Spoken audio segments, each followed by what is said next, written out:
So I'll do a little banter in the beginning, and then I'll introduce you. Cool. Round of applause for Jason Gallianis. Hey, thank you.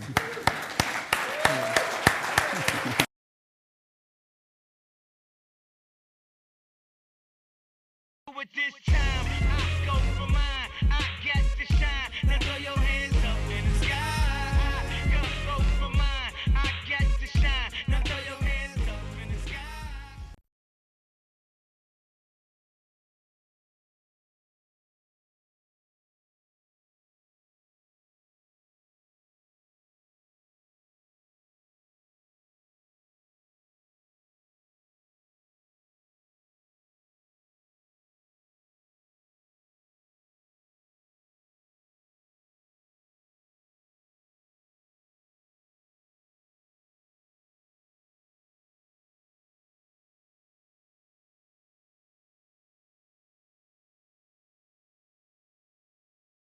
Today, graced us with his presence.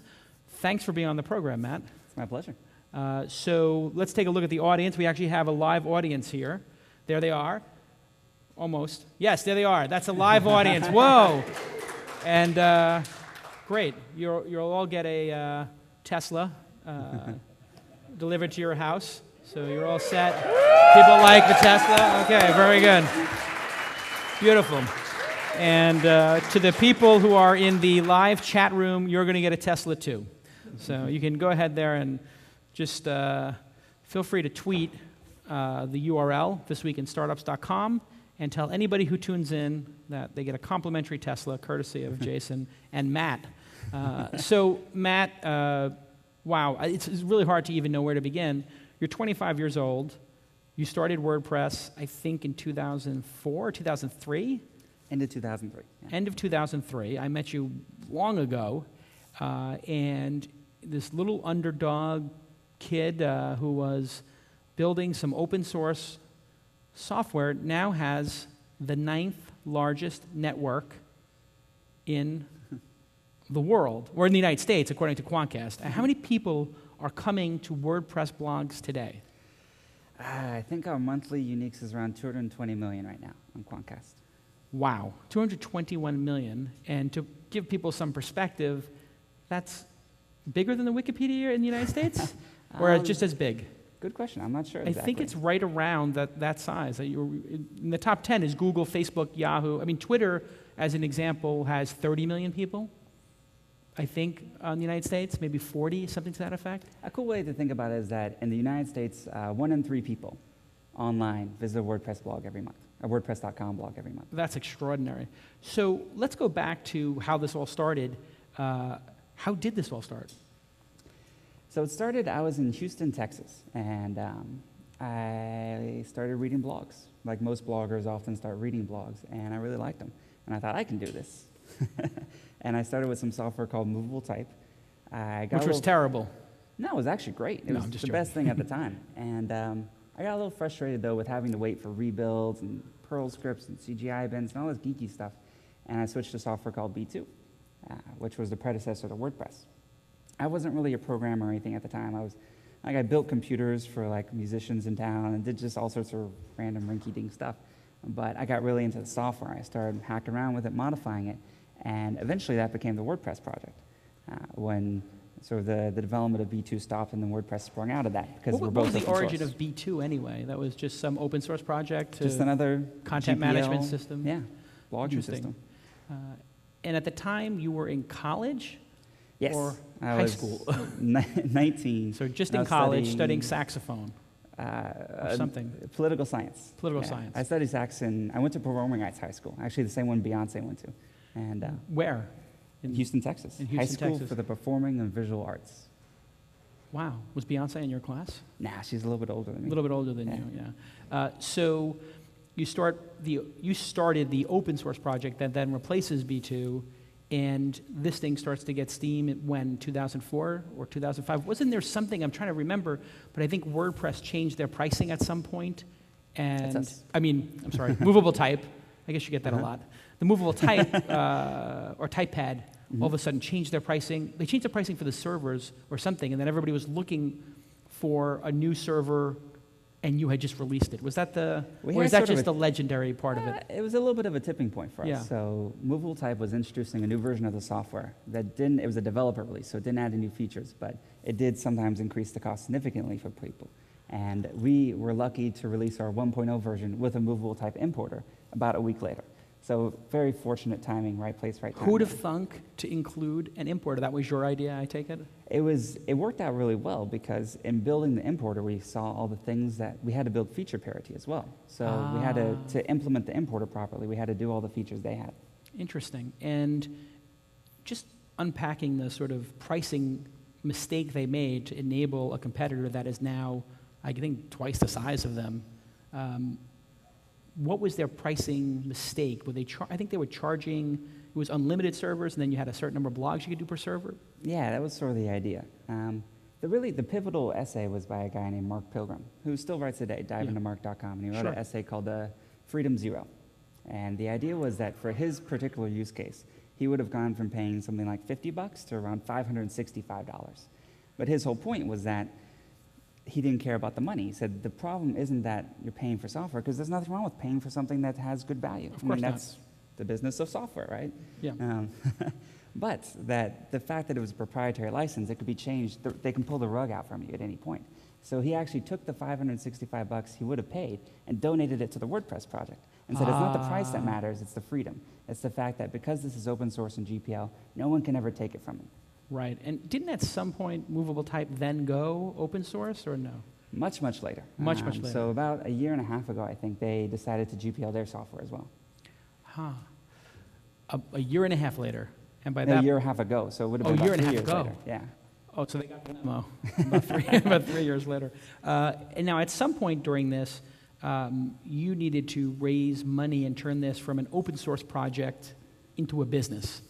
And this is something that, as a trend, we've seen a number of times. Open source businesses then become real businesses. Mm-hmm. So how did that work on an, I guess that's kind of a joke, a real business. They become a business as opposed to an open source project, which is something different, I guess, than a business that somebody owns. How does that work, and how did that work on an intellectual property level and with the contributors? How do you manage to take something that is open source and free and then turn it into a paid also project? You owned the WordPress trademark and the domain at that time, I take it? So we did it a different way than most open source companies have been before. Like MySQL or something, they actually take the software and they turn it into a company. We decided to do a parallel track, so WordPress kind of split into two.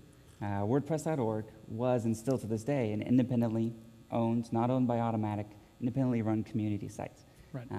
Which is owned by, well, everybody. Right. Everyone sort of contributes to it and gets to it. And then on the other side, I founded this company, Automatic, that was going to be a contributor to WordPress, but also commercialize the software by building a hosted service. The idea that if we could make a version of WordPress that you didn't have to know FTP and PHP and MySQL to use, right. what would happen? And that's why we created WordPress.com. Right. But they are still to this day separate. Right. Not a lot of people understand the difference between WordPress.org and WordPress.com.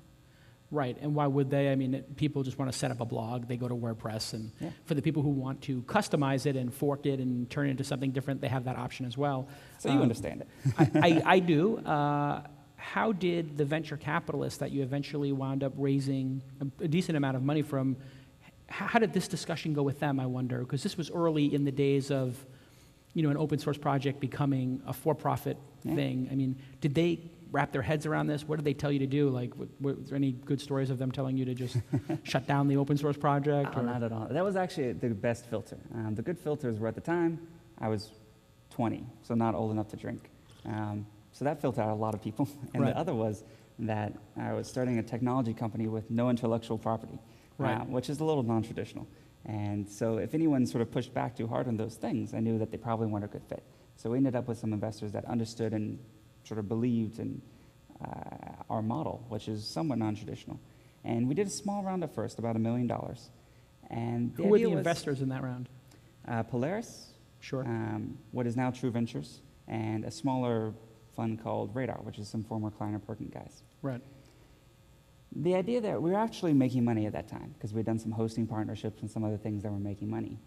But the first time we had employees, I actually kind of freaked me out a little, because all of a sudden it wasn't just me. Because I knew that worst case scenario, I could always go back and live with my parents.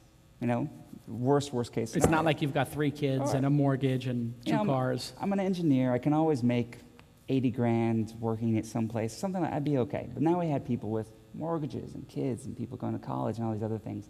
And living month to month on the revenue side, I wasn't as comfortable with. You know, we had 2 months of revenue in the bank or something. That's why we wanted to raise the money, to provide a little bit of a ramp and also some security, where I could tell the guys, even if this thing we're doing doesn't work out, I can still write you a paycheck for a year. Right. And heavy is the head that wears the crown. I mean, you went from a 21-year-old with, happy-go-lucky writing the code to all of a sudden having a dozen employees who are probably almost all of them older than you, a board that's all older than you. How was that when you were 21 years old to handle? Did you feel like people were treating you differently because of your age? Did you feel like it was an advantage in some ways? Both. Yeah. On one hand, you're 21 years old and you're doing all this stuff, so people think you must have something really special, perhaps even more than you do. Right. On the other hand, you're kind of fighting an uphill battle in a lot of ways where maybe people don't take you seriously, or they sort of, oh, that kid, we're bringing the adult supervision, this will be, those sort of ideas. Yeah. And you touched on something there that I wanted you to unpack a little bit, the sort of, is this really happening to me? Am I really that special? Have I really done something that's that unique? I mean, you must have had that feeling at some point, like, well, this blog software, this isn't so difficult to do, right? You're not building some huge search engine with gazillions of servers. Did you think at some point, like, Jesus Christ, I'm a fraud, I'm getting myself in over my head, all these guys believe this is going to be a big thing, they start putting millions of dollars into the company, I've got dozens of people working here. Did you ever have that doubt, like, this can't be real, or this is going to end badly, or did it always feel like it was going straight up? Not as, I definitely have felt like it's bigger than I would have ever expected, but never, I've always been careful I'm sort of anti-hype, anti-overpromising, everything like that, so try to manage the expectations at a very low level. Right. So saying, who knows how this is going to go, and also I'm fairly risk averse, so we always build the business in a way that we've almost never been in the red for 2 consecutive months at Automatic. We always sort of build things organically as our revenue grows. And so this philosophy lets you sleep well at night. You don't have anxiety. But does it mean you missed some opportunities? Does it mean maybe you went too slow? You could have gone faster. You could have been Twitter. You could have picked up some other things along the way.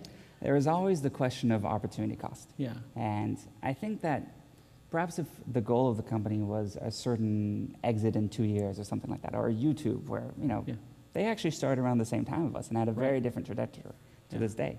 Yeah. What's that word? Trajectory, yeah. Thank you. Yeah. Sometimes I press my words. I wonder where they are in relation to traffic compared to you guys. Bigger, yeah, definitely. Yeah, they're bigger. But I think if you build things in a way that you enjoy the journey as much as the end goal, even if you end up in a different place than you expected, which most businesses do, you loved every day of it and you are proud of everything you did along the way. Right. So even if the thing went sideways or went down, at least you could say, hey, I did it my way. Yeah. And that counts for something in your mind. And since everything we do is open source, we can say we contributed all this software to the world. Right. And that's the thing, that even if Automatic were to go out of business for whatever reason, it gets hit by a meteor or something like that, WordPress, the software, would still be out there and free and would continue. So you raised $1 million. The company's growing. It's in the black, maybe a little bit in the red, but you got plenty of runway. You're building it now. What's the ramp up in terms of the number of developers at the company, and what percentage of the code in the beginning? I'm assuming a decent percentage, double-digit percentage of the code, maybe 50% was you at the early days. Yes. And then you start hiring tons of developers. And how much of the code do you wind up producing a year or two into the project? I stayed pretty heavy into the code until about 1.5 years ago, particularly with one of our products, which was called Akismet. It's an anti-spam system. I was a sole developer on that until about, I guess, 8 or 9 months ago. So definitely, I really enjoy, to me now, like when I have a free weekend, I'll write a feature. Right. For me, that's the fun thing. But I would say to the extent we've grown and been successful, it's because we've hired really amazing people who are far better coders and managers and designers and everything than I am. And how big did the company get, during that 2005, 2006, 2007, which was the sort of golden age of blogging, which obviously we were involved in as well with Engadget and some of those other blogs, but that sort of golden age of blogging, what was the ramp up? Because it just seemed like blogs were exploding for those 2-3 years in terms of consumption. In terms of staff. Staff. pretty low, actually. So I would say end of 2007, we're maybe 15 or 20 people. That's it. Yeah. I mean, that much getting produced with just 15 or 20 people. I mean, Movable Type at the time probably had 60, 70, 80 people. 150 or 200. 150 or 200. So you're producing better software than a person with 150. What do you attribute it to? I mean, I'm going to say it's better software. Okay. People have largely, I mean, if you look at any reviews, people say this is better software. Is it because it's open source and so many people are contributing? Is it because you have less Open source is a development? lever, yeah. When you think about it, we have, 5 core contributors to WordPress, but there's 150 people who regularly contribute to the software, and thousands who build plugins and add-ons and themes and everything like that. So there's really a quite large ecosystem. So we're able to have a successful platform that's built by probably more developers than 6apart had, Right. even though we were only employing a few of them. So the plug-in architecture, you think, was a key milestone? Absolutely, absolutely. So the big milestones after that sort of tipping point were the plugin architecture and the theme architecture, and they came one release after another, 1.2 and 1.5. Plugin is basically, and every mature open source evolves to have this, and now even mature platforms like Facebook. You can't build everything, and there's no more killer features. Everyone in this room has a different killer features, and in fact, the average WordPress blog has 5 or 6 plugins. There's a long tail distribution, so of everyone in this room, the 100 people in this room, it's unlikely that any 2 people are using the same WordPress. It's kind of a novel concept when you think about it, Right. because we've all customized it and personalized it. It's like everyone here uses Firefox, right? Who uses Firefox without any extensions? Not a single person. Right. It's not. I don't even think I've never even heard of that. So that enabling that sort of development is everything you hear about APIs works. We have I think 7,000 plugins now, and some of them are really heavy, really good functionality. What was the key to getting that started? How do you make, because you hear everybody now, oh, we launched our API, and I've been involved with a couple companies that launch APIs, and nobody shows up, it's a ghost town. Sure. So what's the difference between, what you did? Was it just that you were early? Or was there some technique or something you could share with the audience of how to make an API group work? It was definitely not quality of documentation or of APIs, because both of those were horrible. Right. So you released it quickly with bad documentation? Yeah, I would say no documentation? No documentation in the beginning. I would say that our model is somewhat novel. That on a technical point of view, a lot of people who were doing sort of extensibility at the time were doing it in an object-oriented fashion, and we did it in a more action-oriented fashion, where there'd be different hooks in the software that you could plug into or filter certain outputs. And that was sort of technically novel, but ultimately, what I think is the bigger determinant is that lots of companies have APIs and platforms you can build on, but if it's not open source, I don't think that you have the proper alignment of motivations or of ownership. So if you look at, I know you think a lot about the Wikipedia, one of the reasons I think Wikipedia has been so successful is that the contributors own it just Right. as much as the people who own Wikipedia do, all those sorts of things. Right. Everyone who builds on the WordPress platform owns it, and it doesn't matter whether I sprout devil horns tomorrow Yeah. or what happens, they can always fork the software or take it or build it or make their own version. There's a certain security that comes from being part of an openly licensed project where I can take my toys and go home with them if this person's being a jerk. How I like to describe it is like a bill of rights. Right. So you're building a business in a country that provides you certain protections. No one can ever take it away from you. No one can ever, you have the right to distribute it in any way possible without getting permission. All those things, where in a proprietary world, you're in sort of a dictatorship that the guy could, it could be Fidel Castro who could decide to do something completely different tomorrow, and you're SOL. Yeah, it's interesting how that works. You also have we're a platform now, the traditional tension with platform developers tends to be that they cherry pick the very best applications. It's Microsoft and Office. Right. Right? Over time, this is by far the most profitable thing being built on the Windows platform. They cherry pick it, they kill everything else. It's a hugely successful thing for them. Now, what kind of motivation does that create for developers building on that platform? Is that what they hope to happen? Do they hope to be bought by Microsoft or WordPress? Right. Or do they scared of that? And all of the platforms that are developing now, particularly Facebook and the iPhone, I think have this risk. Very much so in the iPhone platform, where you can't even use another browser and it's sort of locked up and whatnot. What do you think? A lot of people have chimed in on this one with iPhone being pretty much a dictatorship, like you described, a benevolent one perhaps, but it's wildly successful. as a dictatorship. So how do you reconcile that with, what you just explained, that, the Bill of Rights gets everybody to buy in, but here you have one where, just because somebody drew political cartoons in their iPhone application the other day, they got knocked out. It's ridiculous. I think that in the short term, us as users can be seduced by things that are open enough. And in fact, it's more convenient that way. It's easier to build a social network when all the users are in one database and you can have a memcache, making it all really fast and do the connections and the privacy. That's just easier. Now, over time, that's not how the internet works. The internet favors disaggregation. It abhors centralization. And someday these walls get broken down. Now, does that mean Facebook's in trouble in the next 3 to 5 years? Probably not. Right. But over the next 10 to 20 years, I think that this centralization is essentially a temporary arbitrage of the network and CPU and memory speed of aggregating all these things. I mean, if you think about it, something like a decentralized social network is totally... Google has, they have multiple copies of the entire internet in RAM. Right. And they figured out how to make this work. Now, it's a much harder problem to do that with a social network type interface and interaction model and everything. But I think at some point, the cost and the complexity gets to a point where you can do that. And same thing with platforms. iPhone is by far the best platform I've ever used in a mobile device. I love it. I'm not going to, I don't actually miss that much to apps that I don't have. And in fact, it's convenient enough for me to trade off my freedom, security for convenience. So it's such a nice city, you'll live under the dictatorship for now. But if we can imagine something like Android or open source platform, not now, but maybe 5, 10 years from now, open source eventually dominates every market it enters. Right. And I just got the Droid phone. I've been playing with it. How do you like it? It is outstanding if you are a Google user. Because you click on... Does anybody here have the Droid yet? Anyone? Bueller? Not one person? Okay. Well, it came out, I think, only on Friday. You type in your Gmail, or I have a custom Google domain, like a hosted domain, so I type in my Jason Calacanis, and the entire phone now has my contacts, my schedule, and my email already synced, which is the biggest pain in the ass on your BlackBerry. People try to get their things synced up. So if you're a Gmail user, I believe you will eventually be an Android user.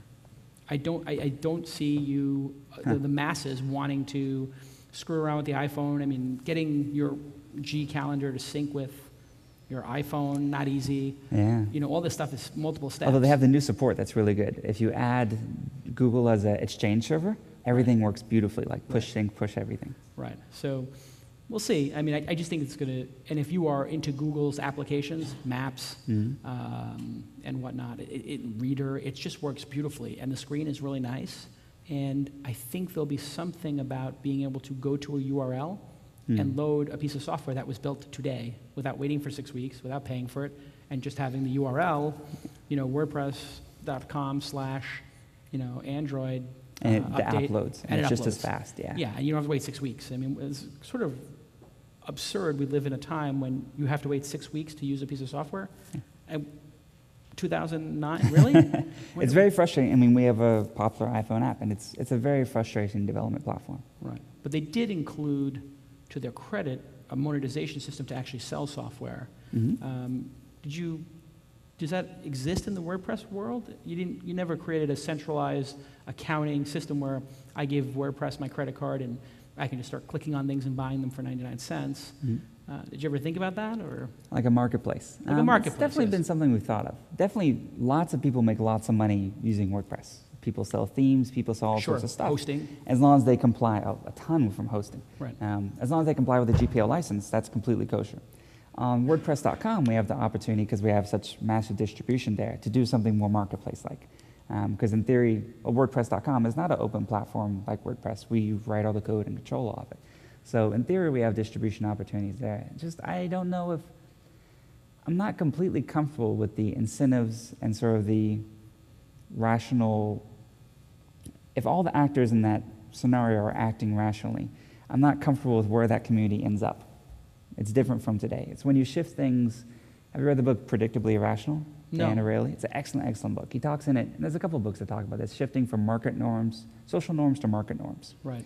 Like the fact that you would, maybe spend 3 or 4 hours making a casserole for your Thanksgiving dinner. But if you're If your cousin was like, hey, I'll give you $30 if you make that casserole, you'd be insulted. Yeah, you'd be like, or you might help a friend with their startup. But if Right. someone was going to pay you for that, it'd be a very, very expensive thing Sure. for them. Yeah. And right now, WordPress is largely a social norm thing. People Right. contribute, people work together, they collaborate on things. The most popular plugins often have a couple developers. Now, if that becomes something where You introduce money and revenue.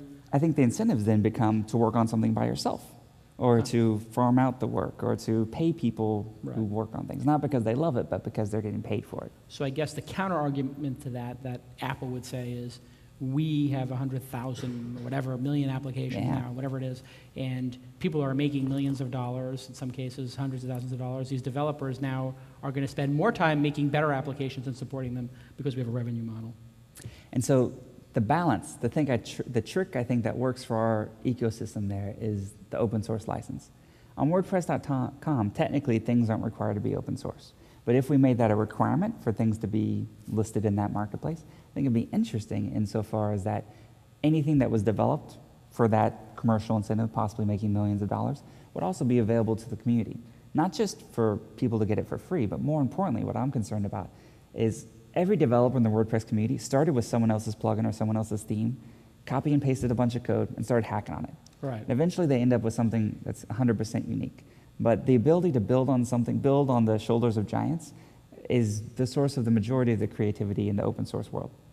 Including WordPress itself was built on B2. It was not original. Right. I mean, you've built what most people would consider a $300-400 million business now off of an open source project. It's probably the largest private open source company based on an open source project now that MySQL has been sold and some other things. And MySQL's been sold. MySQL's been sold, yeah. So let's talk about the company today. Obviously, it's much bigger, and you've done multiple rounds of financing. There was some gargantuan round 2 years ago or something, a $30 million round or $40 million round. Yeah, about 2 years ago. We had gotten some acquisition offers and some other things, and also had randomly run into the folks at the New York Times. So we did a second round. Still in business. Still in business. Ironic. I'm rooting for them. Yes, me too. I run into them and sort of they had heard about things and said, well, we'd be interested in investing in Automatic. And that sort of begat the second round, which was, I think, around $30 million. And again, it was a thing where business was growing great, we were profitable, but we could see definitely banking some money and also starting to do some acquisitions. Right. With $1 million in the bank or around there, it's difficult to do an acquisition. Right. And there's as a platform, sometimes I see things that are becoming popular in the WordPress ecosystem or something that'd be really nice to pick up. Right. So with that money, we've started to do some small acquisitions and also be a little more aggressive in terms of scaling, where there's there's never been a WordPress.com scalability story because it's always been rock solid since we started, really. And that's because we invest pretty proactively in infrastructure there. What is the footprint now of the servers? I mean, you must have multiple NOCs around the world and thousands of servers, I would take it? So it's fairly efficient. The main bulk of it is about 1,200 servers across 3 data centers. And the nice thing about it is it can run any one of those data centers, entire data center can go down, and there's basically no visible interruption in the site. Right. And that actually happens more frequently than you would know. Yeah, power or people lose a connection. Yeah, and that's sort of technically how we optimize. I mean, Google did wonderfully saying servers are unreliable. We're going to get the cheapest ones possible and just expect them to fail. What we've done is saying data centers are unreliable. No matter how much they tell you, they're 100% triple backed up, a million generators, they always go down. Someone runs a truck into it, whatever happens. Yeah. And it's just better to have multiple cheap ones that are unlikely to go down at the same time. Right, and then they just flip over. Yeah. And scaling issues, it's SQL based, I take it still. You thinking Cassandra and Hadoop and other sort of database migration plans, or you can keep it going because it's largely just serving up web pages at this point. It's not some big data problem there. So scaling the big blogs, the Calcanis.com, the CNNs.com, is actually easy because it's easy to cache that. Right. Where we run into more scalability issues is the 9 million blogs that get 1 hit per day, essentially. Right. So that's more of a they're wide. Not cached. Yeah, they're not cached, and it'd be not worth it to cache them. So that's where we run into more scalability issues. But we've kind of figured out the formula there. We just add more servers and scale horizontally. We're happy with MySQL now. In terms of moving to something else in the future, it'd probably be something like a Drizzle or something that took MySQL and just pared down all the crap we don't use, like transactions and all these other things, triggers. Like, we just don't use that. We use it like a dumb data store. Interesting. And so 2 years ago or so, I remember John Miller's company, widely reported, offers $200 million for the company, supposedly, without commenting specifically on if that is true, which I don't think you ever did, nor is it important.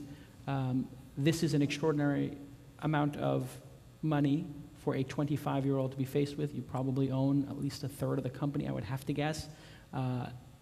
You walk away from tens of millions of dollars, if not $100 million. Why? Good question. Hypothetical situation. He's about to say, that was a mistake. No.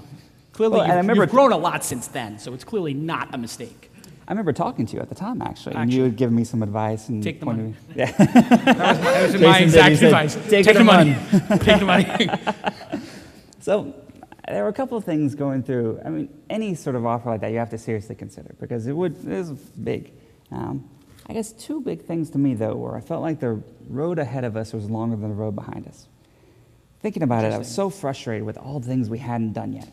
There's just so much stuff I really, really want to do for WordPress.com and WordPress and our different products and everything. And that list is still really, really long. So I don't feel like I'm done yet. And in fact, Joel said it takes 10 years to build great software. And at the time, I was like, we're only 40% of the way there. we got another 4 or 5 years to make this great software. It's not there yet. I am the unhappiest WordPress user in the world. I think it sucks. And then two, I thought, well, because like I said, the company is built in a way that we enjoy every step along the way. Well, if I had $100 million, I would kind of want to do exactly what I'm doing today. Right. So if that's not if there's not something in my life I want to drastically change, and I love this, that's not a motivation to an exit. In fact, the biggest motivation isn't the money, but the impact. Right. There's a print I want to make on the world with this software that hasn't happened yet. And we're still working towards that. And so until that's done, I'm not going to be able to sleep well at night. I'll go to sleep thinking about it and wake up in the morning thinking about it. Describe that impact. What is that impact? I would like a large percentage, over a majority, of all websites in the world to go through WordPress. So the majority of websites. Yeah. Just like use today, you WordPress have software. 40% of the web goes through Apache, or whatever that number is. So the content management system to end them all, to unite them all, Maybe to be the Apache of content management. And I think what changes there is the answer to that isn't one perfect piece of software. It's the ecosystem around it. It's all the themes, it's all the plugins. Everyone kind of has a different WordPress, and maybe that even turns into different distributions in the future. More than half of all new users of WordPress aren't doing blogs at all. They're using it as a CMS to build regular websites or newspaper websites, all these different things. Maybe that needs CMS Press or something like that. That's Right. built on the same underlying infrastructure but has a different marketing, branding, packaging, all that. We're experimenting with that right now with a project we have called BuddyPress. Right. What is that exactly? I mean, I've been hearing about it. You wrote it over a weekend or something? That was different. That was something else. So BuddyPress is something different.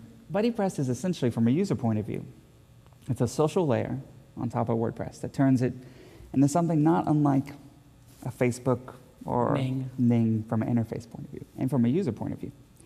Under the hood, it's just a couple plugins that we bundle and market as an add-on to WordPress as a separate distribution. But it's able to do a drastic transformation. And in fact, a lot of the users of it are switchers from Ning and things like that who say, there's no good open source way for us to own and operate a social network. And we all know anyone building a website today, the social is just a feature. Yeah. It's not necessarily that you're going to build another social network to compete with MySpace or Facebook. Right. But you really need to be a feature on whatever your normal hook is, whatever your social object is. For YouTube, that's videos. For SlideShare, it's PowerPoints. For right. There's always a social stock, object. it's documents. Right. Exactly. Right. And so that sort of set of features, it's a bundle for that. Fascinating. So you hope to do for social networking what WordPress has done for blogging, which is become the largest open source project out there. And currently, what's the largest open source social software project out there? Because I remember there were some that people were like, this is in the Friendster days, people were like, oh, we've open sourced Friendster. But none of those ever really took... There's not a ton going on there. Not a ton going on there. There's some different systems. I mean, all the CMSs are evolving in that direction. So Drupal has social networking things. Joomla, there's one called Elg that's primarily aimed at education, but does a lot of cool features.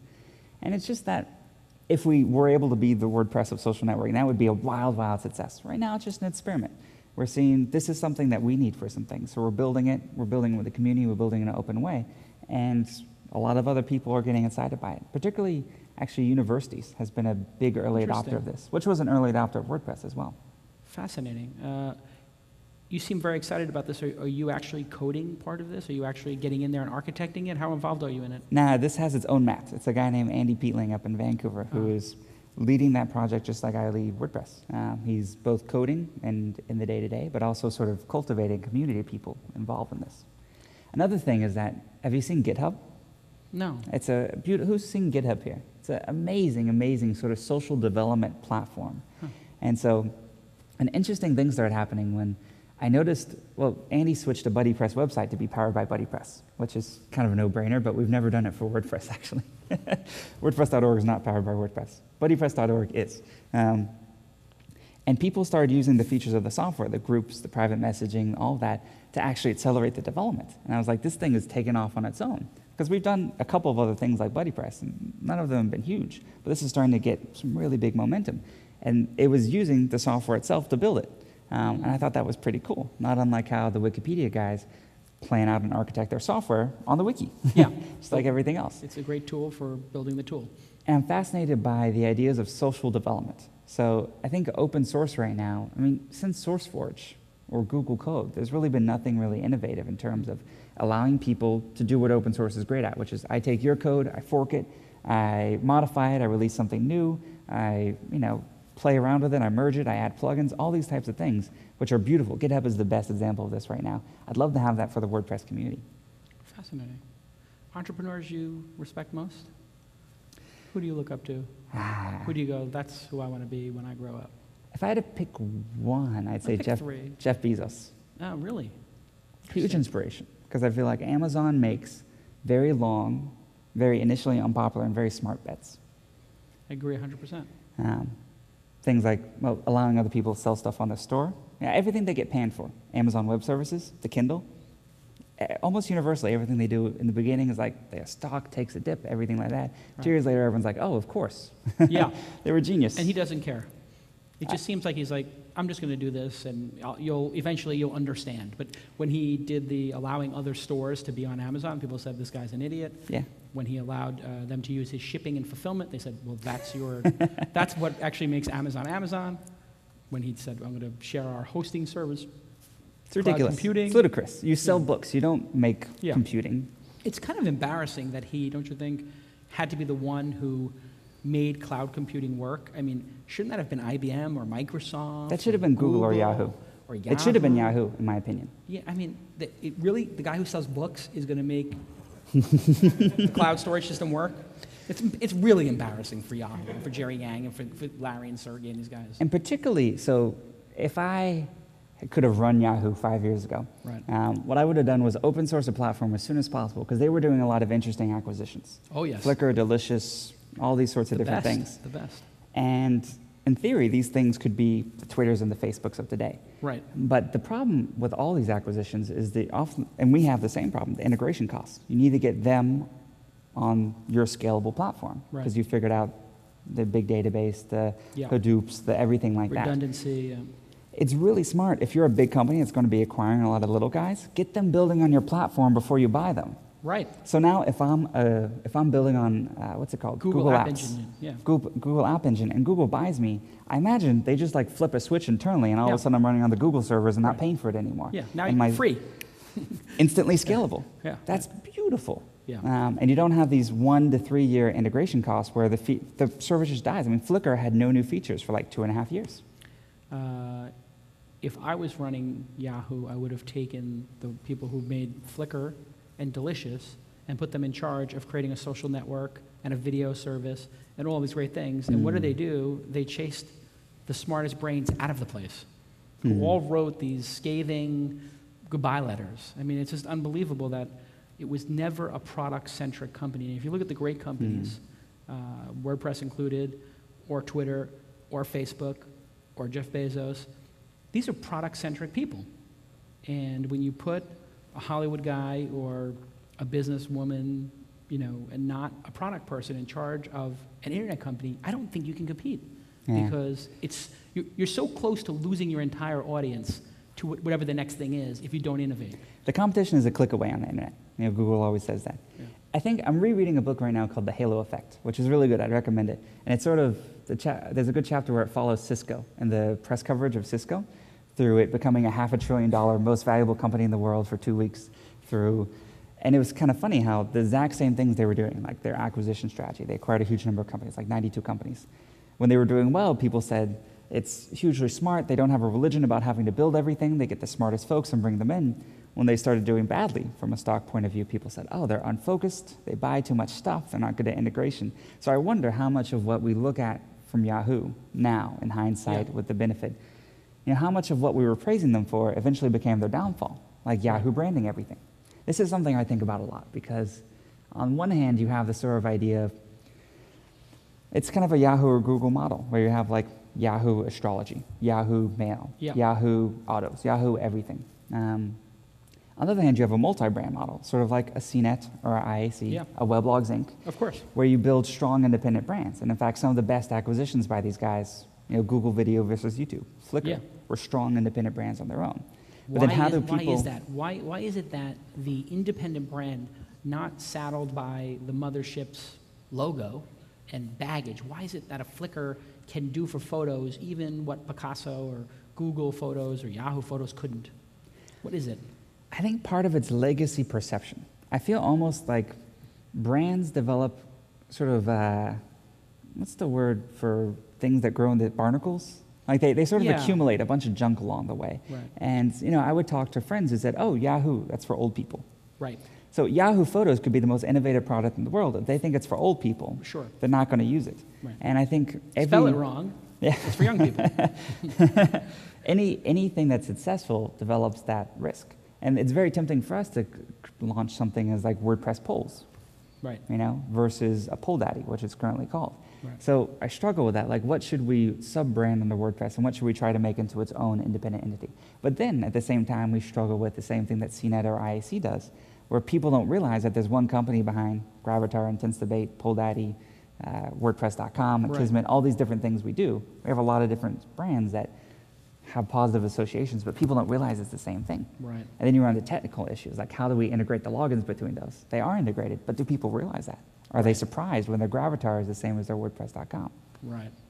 It's tricky. Yeah, it's, I think it depends on the space you're in, and both models clearly work. Well, you've done a big multi-brand thing before. Yeah, I did the multi-branding, and now I'm doing the singular branding. Huh. And so I feel you on it. How's your thinking evolved there? Like, why is Mahalo Answers called Mahalo Answers versus something else? Yeah, it's a good question. I thought I was doing the interview, but okay. This happens right around the 45-minute part of every show. Mahalo is very confusing to people, but to say it pretty clearly, what I'm trying to do is build a knowledge engine that combines content, search, and Q&A. So if we had a page on Matt Mullenweg, you could ask a question, you could have content on the page, and you would have search results on the page. The idea of one page to sort of unite those three ways, the three modes at which you gain knowledge on the internet. This is how it is done in Asia. Naver in Korea has massive market share. So if you want to imagine it, it's the Wikipedia with those two pieces plugged in.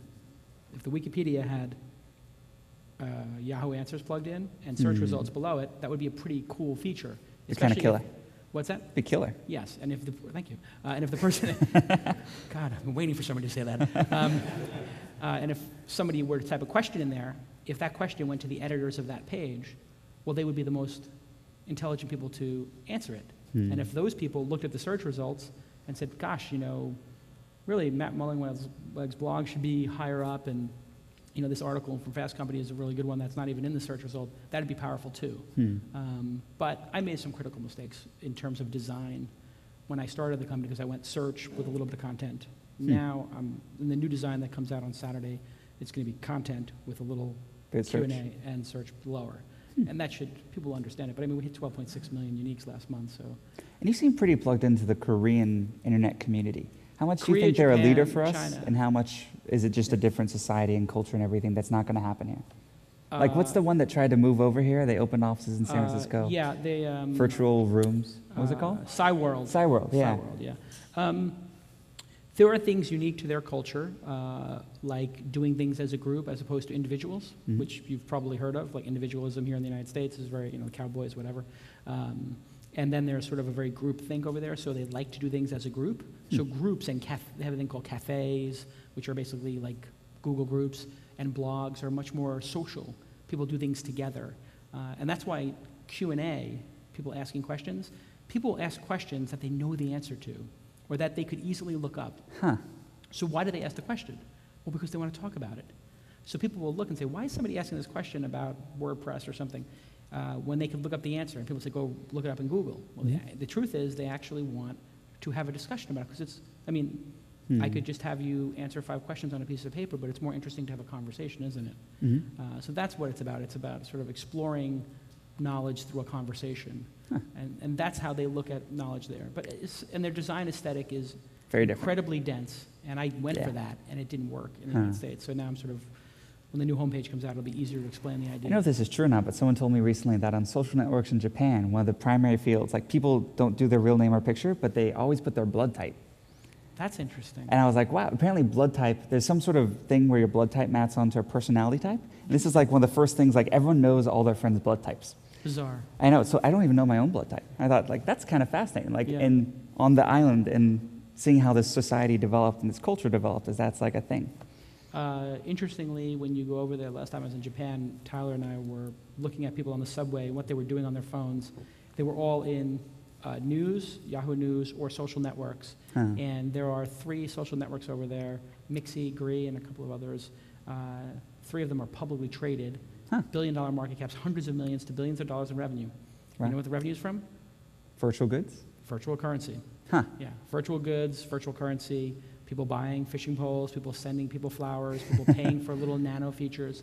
As a tech guy, I love that, because I'm like, wait, you mean I can just make an icon for like $20 and sell it 1 million times? It's almost as evil as Starbucks, charging $4 for a coffee. Sponsored by. Yeah, exactly. It's actually more evil.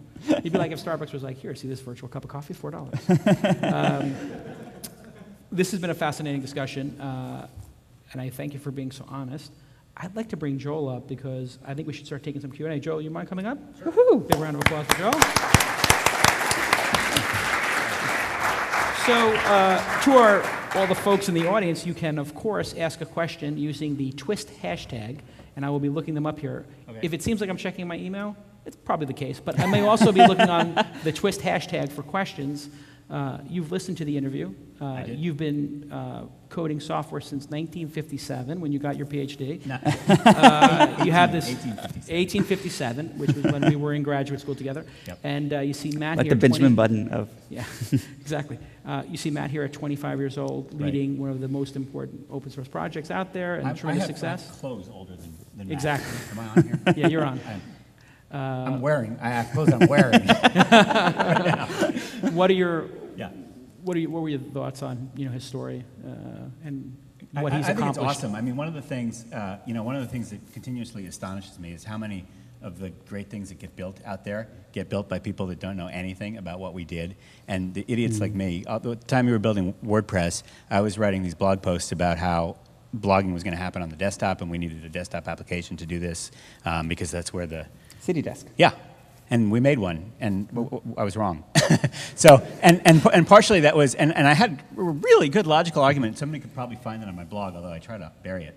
But it's still at whatever URL it originally was, saying, no, this is why you need a client app. And I knew that it wouldn't always be the case, but I sort of failed to predict the future. So that's why one thing I do now is I kind of refuse to predict the future. But, I mean, it's obvious that you're very smart and you've brought a great deal of intelligence to what you've done.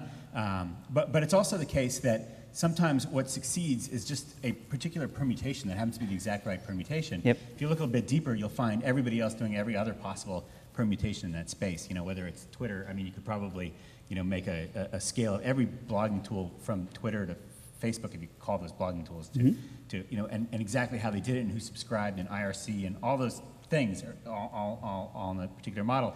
And everybody's just like, well, let's try really, really short posts.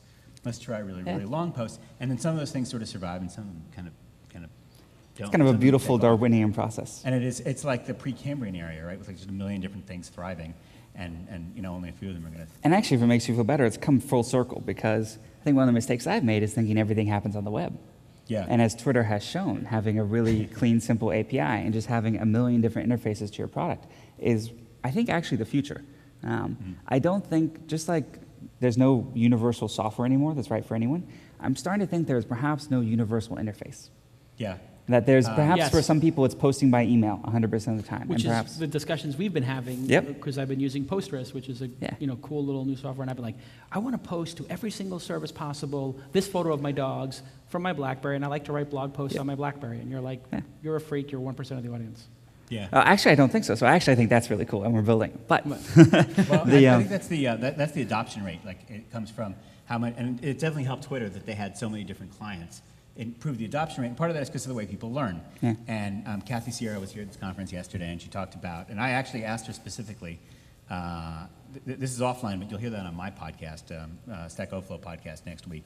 I asked her specifically, I have to write a tutorial for Mercurial, and I have sort of two ways I could write this, and one way was the heavy, long, dense explanation with lots and lots of paragraphs of text, and the other way is to give somebody a bunch of Mercurial commands and tell them to run them and figure out what happened.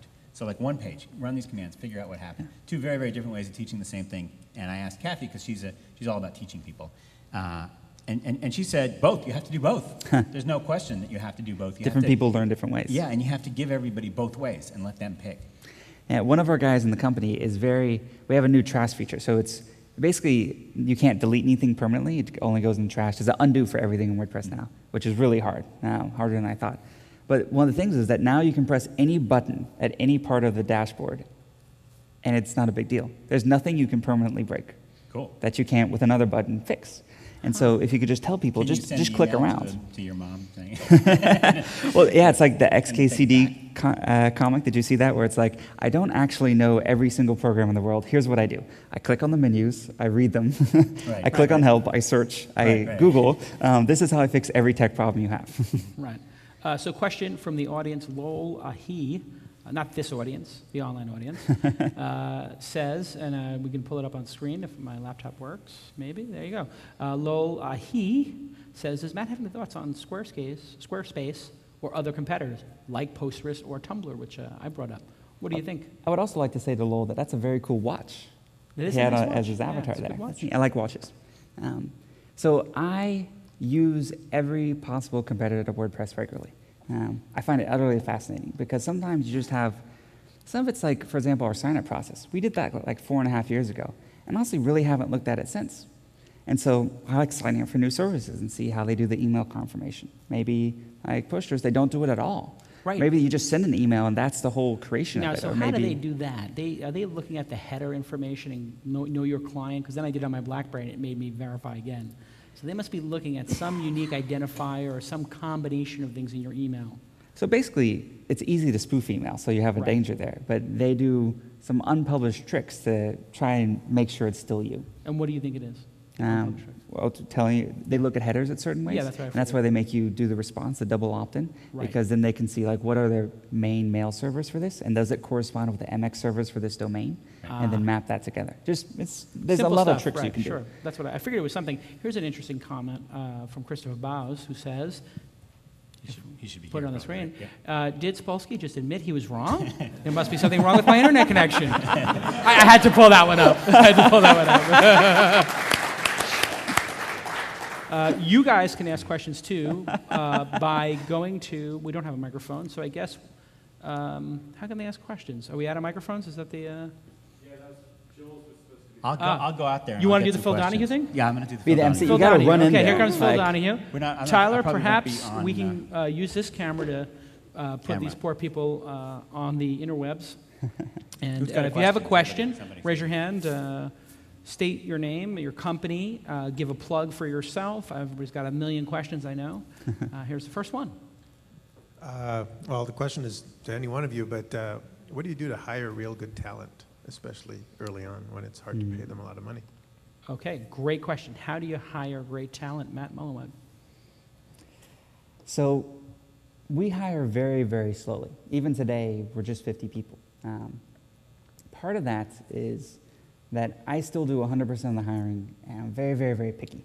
We've done a million different ways, and we still, to this day, there's puzzles hidden throughout the source code and headers and different parts of WordPress.com and our other products. And there's things you'll find, they'll send you down a rabbit path. If you solve it, it gives you an email address to send to, just stuff like that. We try to self-select by job descriptions. We try to only talk to people who've applied like 4 times. we do a number of these things. And that works for salespeople.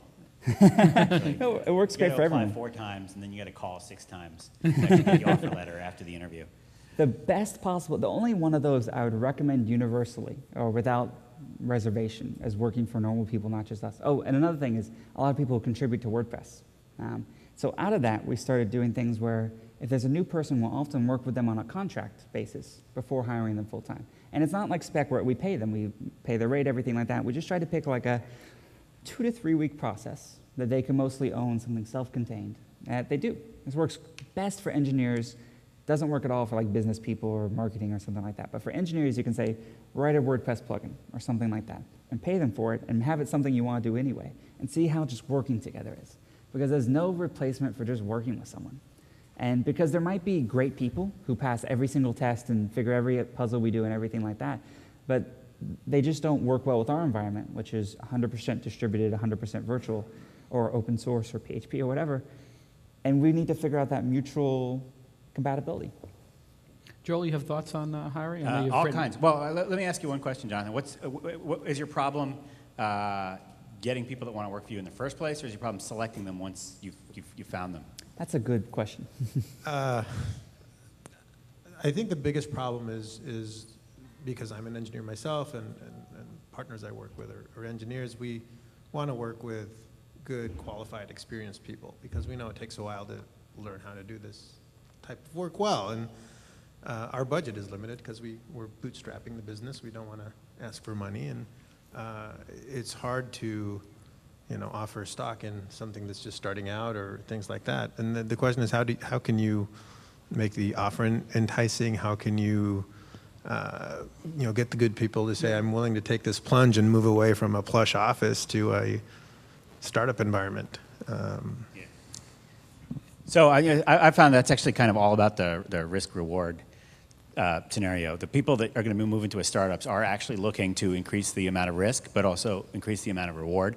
And if you're having trouble, a lot of the time it's that you haven't figured out, how to make sure that reward is promised in some way or guaranteed in some way. You have to. We realized earlier than we thought that you have to have a good stock grant plan, stock option plan, or profit sharing plan. We have both at Fog Creek. It has to be transparent. Everybody has to kind of understand what it is. And that's usually enough to create the feeling of sort of, we're in this together. Yes, you are going to make less money than you were making at your last job. Yes, you will be able to pay the rent, but you will also be able to kind of get rich down the line. And you really have to find for your early employees, you have to find the entrepreneurial types. But I should ask Jason. You're kind of the master of underpaying. We have 15 developers working at Mahalo, and they're amazing. I try to make the ultimate work environment. It's easier because we have capital to do so. Like we have a chef at the company that cooks, 3 meals and all that kind of stuff. But I find that's a nice thing, and people appreciate it. But what really drives developers, especially the sort of young ones out of school who want to work 80 hours a week and go crazy and change the world, is a mission that does enable you to change the world that they can buy into. I, like Matt, do all hiring. Nobody works for the company unless they've met me multiple times. I think that's critical, that they meet the person who's in charge. And we've found that they really like working on something that is cutting edge. So, for example, we host a Hadoop meetup in LA, and we've been using that for 6 months. We're working on a Cassandra project right now. We have 2 people committing changes to the Cassandra project. Nice. And we're multi-NOC across the country. We're installing multiple NOCs and all this kind of stuff. And that's the kind of stuff that really drives them, is the ability to increase their career. So I say to them, listen, you're not going to make as much working for me in the short term, but you're going to get stock, which obviously has long-term value. Look at my track record. And then you're going to get pushed in the deep end of the pool, and we're going to throw an anvil on you, and you're going to sink or swim. It's up to you, but you're going to take 5 years out of your career if you come work for me, because it's totally transparent. I sit next to you, I'm right in the main room with everybody. and you're going to learn everything, and it's a flat organization, so as much as you want to take on, you can. So if you are the type of person who wants to succeed and you want to learn and you're a sponge, come work for us. If you want a 9 to 5, you want to duck, you want to do just your thing that you're good at, I'll give you a reference for somewhere else. I can introduce you to anybody at Google or Yahoo or other places where they will verticalize you on a 9 to 5 basis. And that resonates with a certain group of people. I mean, you must have a line out the door of people who want to work for you. We definitely have a line out the door, but something I never emphasize is the lottery ticket aspect of the stock. We do give stock to everyone, but honestly, most people don't care or even ask for it. I think that I agree with you. The mission is by far the most important thing. Money is not a great motivator for many things. It's what happens is it's a demotivator if it's either drastically unfair or if it makes it impossible to live, right? So you basically have to reach a certain level at which a certain level of fairness and equity, and that's really what the stock is about at Fog Creek, where we have no plans to IPO or to raise VC or anything like that. That's what I was going to ask, because there's no immediate exit, so there's no exit at all, and it's just there so that if there were an exit of some sort, you know that you're going to be taken care of in a fair way.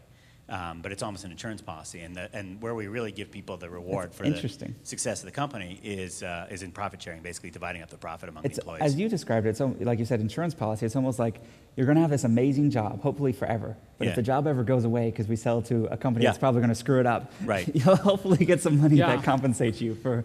you'll at least be treated fairly, This is a great question. Do we have another great question from the audience? There we go. See, it's always like nobody has any questions. One question comes out, and then everybody raises their hand. Yeah, the water breaks. The water breaks. Hi. I'm Mark Underwood from Perth, Western Australia. Travelled a while. I was just wondering about co-founders and how you go around selecting them, and then also how you kind of split up work between them and make sure everybody's kind of fairly treated and stuff. Tell us your pitch. Yeah, give the pitch. Oh, okay, cool. Okay. So my idea is I used to work at a cafe in my uni days, and one of the things that cafes always have is they have ambient music playing. Now, generally, the places that they get that ambient music is an employee brings in a CD or an iPod, or they have a computer out the back with 3,000 songs on it that nobody's actually paid for. And so this creates two problems. The first is that the owner of the cafe has no control over the mood of the cafe and the image that he's putting forward to his customers. And the second problem is that you have to pay licensing to play that music within or you should pay licensing to play that music within your business because it's a public space. So what I propose is to create a package to cafe owners, so with the licensing and the music that's tailored and filtered for their needs, and they pay a subscription service. Cool. This is a pretty good idea. It sounds like a pain point, and your question was about co-founders. Co-founders, how to pick a co-founder, yeah. You had a co-founder or co-founders, Matt? So contributors. With WordPress, there was a co-founder on the project, and then many contributors along the way with leadership positions. For Automatic, I was a sole founder, but that's not actually something I would recommend. That's partially because WordPress was already so far along that I could point to this track record of something that was already pretty darn successful. So raising money and building the company and everything was pretty easy, relatively. But shortly thereafter, I hired the CEO of the company now, Tony Schneider, who I consider basically a co-founder. He joined 6 months later, but essentially as much as me in building this as Automatic. And I agree with Paul Graham there, where he says if you can't convince at least one or two other people to believe your crazy idea, you probably need a different idea. That's a good point. They have to believe it. Not only that, they have to believe it enough to quit their job and devote their life to building it, and that's sort of a higher bar. And have their spouse question it, or significant other, and you got it. And then actually, if you can't convince one person to do that, it's actually kind of a great filter or acid test for your idea. And I had a partner in the last business, and that was because we had no cash and no ability to raise cash because it was 2003, Brian Alvey. And we were equal partners, and he's amazing, and he built content management systems. He built Blogsmith, which was a blog management software that we built because Other best WordPress. blogging software in the world. What's that? The other best blogging software Exactly. in the world. Well, I mean, it was, at the time, WordPress wasn't really available. Not at So all. we built our own because movable type was just a disaster as far as if you wanted to run 100 blogs like we did. And that was a great collaboration, although it is challenging because he was doing a lot of work and I was taking a lot of the credit in public because I was Yeah. the public face of the company. So it can be complicated that way. Jason, you said you were 50-50 partners? Yeah. Like not 51, 50, 49? No, just equal actually partners. 50-50? I pitched him on doing the business. Yeah. I took him to the retirement ceremony for Patrick Ewing, putting his numbers up in the rafters at the next game in February of 2003, and I said, this is my idea. He says, a great idea. I said, great, quit your job. He's like, well, I'm working with Zeldman at HappyCog, and we're building these $500,000 sites. It's very lucrative. I'm like, well, we could sell this company for $10 million someday. And wound up doing much better than that. But he took a second mortgage on his house. So even though I could It's a have big done it risk. without him, I wouldn't have wanted to, and it wouldn't have happened as fast, and it wouldn't have been as much fun. On this company, I had the idea, and I had the connections and raised the money, and I didn't really need to have a co-founder. What's interesting to me about that dynamic is Brian's one of the more outgoing guys I know. Right. But just next to you, he seemed almost mute. Because Right. you're a really outgoing guy. Yeah, we had a great collaboration, though. I mean, Yeah. to this day, it's actually interesting when you break up with he went on to be CEO of his own company. Peter Rojas from Engadget, who was a partner in the business, he went on to his own company. Sean Gold, who was at the company, went on to Cocodot, which launched at TechCrunch 50. So three of the other sort of founding members went on to build their own companies. That's actually a As testament. CEOs. Yeah, well, I mean, I think they look and say, if this schmuck can do it, I can certainly do it. Jason did it. It's got to be easy.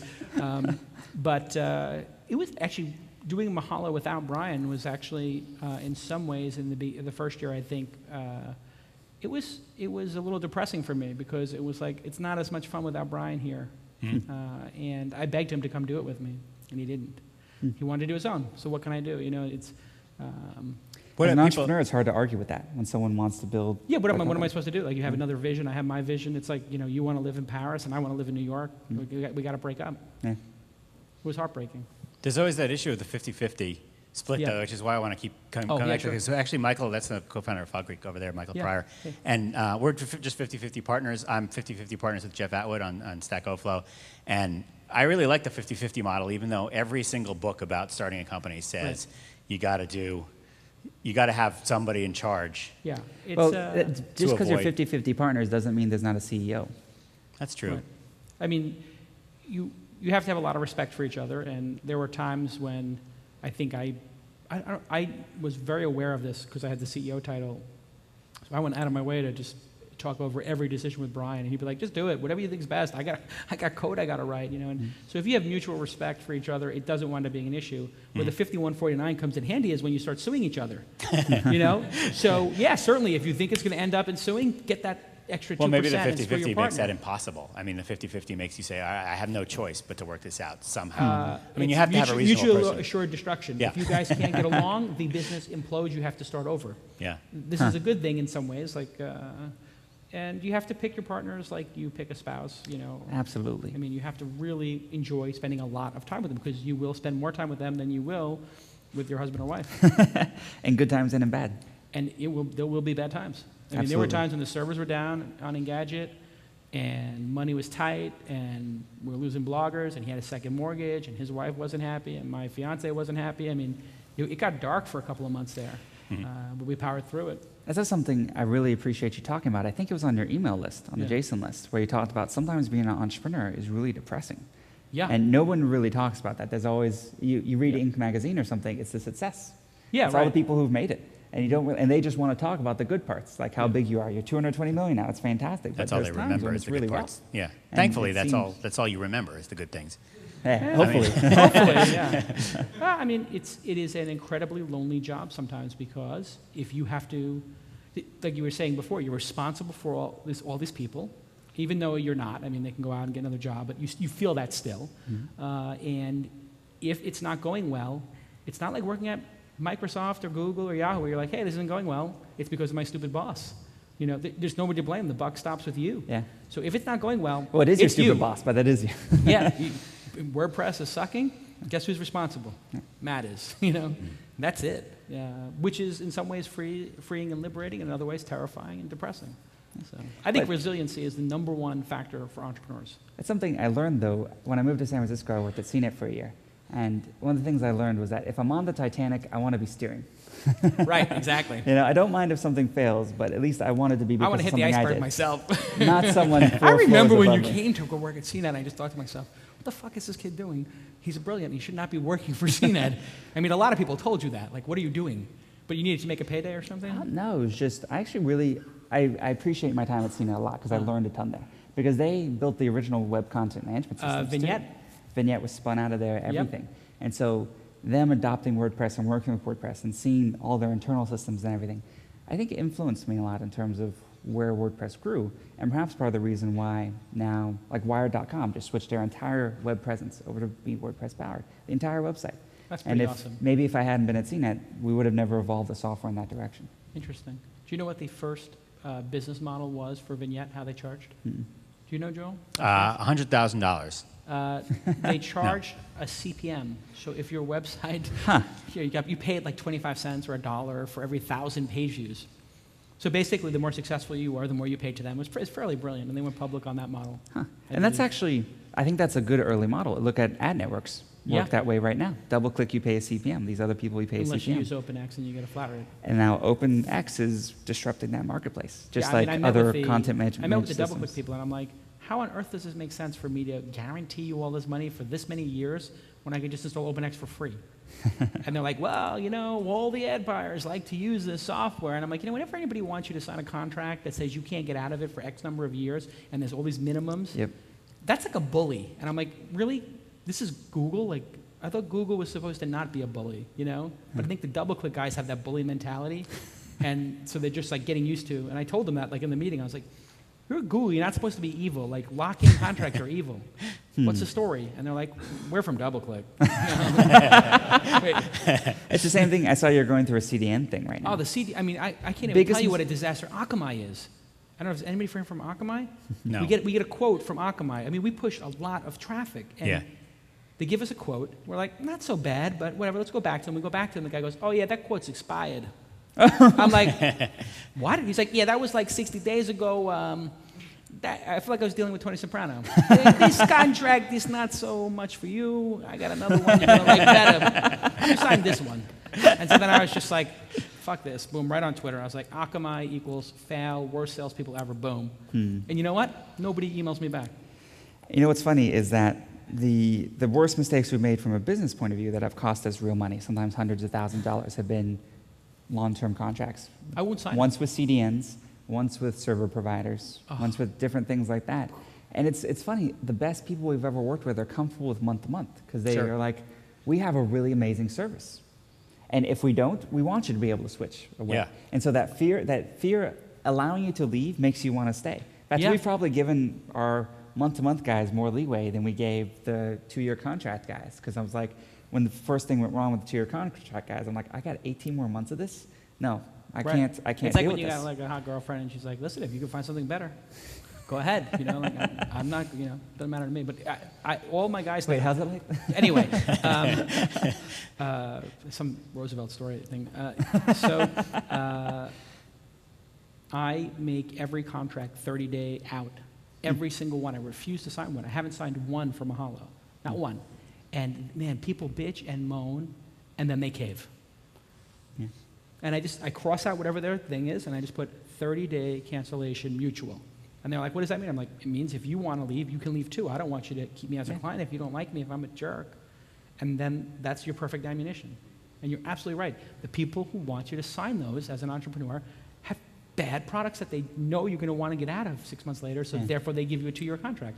Although one mistake we made was thinking that businesses want to pay monthly, because we want to pay monthly.